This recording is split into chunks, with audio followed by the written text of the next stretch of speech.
Hi, my name is Ryan Ford. I'm the president of Seven Hills Food Company. We started a Virginia branded meat business in Lynchburg in an old shuttered meat plant that has existed in the community here for over 100 years. And I started this business as an expansion of a local meat business that I started about 13 or 14 years ago. We started out with a couple of small butcher shops and kind of made a commitment to trying to source locally grown meats, and it's sort of grown into a bigger thing. And we've made the next move to integrate our businesses and trying to make a bigger impact in the industry. One of the biggest challenges I think that entrepreneurs face and that I faced in starting this company is oftentimes there isn't a roadmap. You can try to read a book, you can read an article, you can talk to people, but when you're trying to figure out a solution to a problem and how to approach it, you're really kind of, you are taking a chance, but you're kind of doing something where you're not necessarily following a proven game plan, and I think that's what makes it exciting, and then I guess by nature that sort of makes it entrepreneurial. But I would say that having started a couple of businesses, a lot of times you can overcome that challenge by believing in your solution. You typically have to have a solution to something, right? A better product, a better service.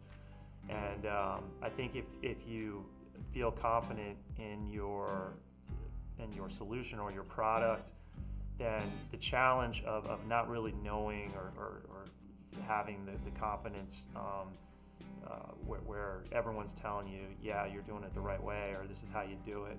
You just kind of have to roll with it. So I actually think that the biggest challenge can be overcome if you really believe in what you're doing.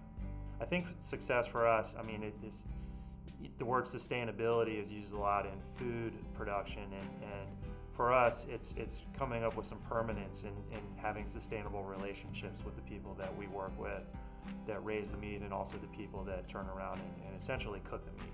So for us, that really defines our success, is being able to have something that becomes more accessible to more people in our community. Maybe the answer you would hope for what is the hardest part of being an entrepreneur is that it's really not hard.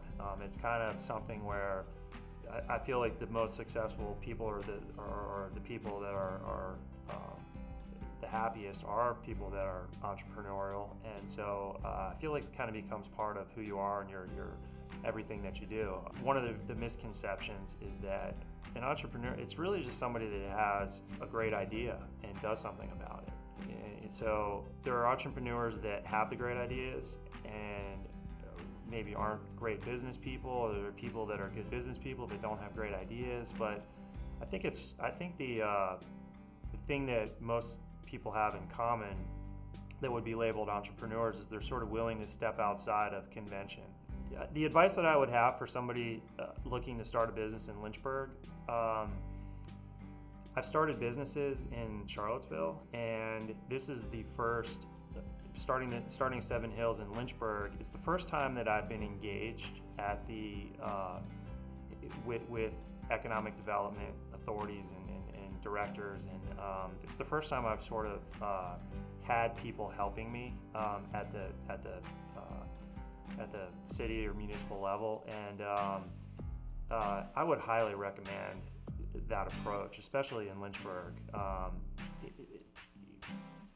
I sort of like to kind of do things myself and not kind of the last one to ask for help, but you're making a mistake if you don't reach out here.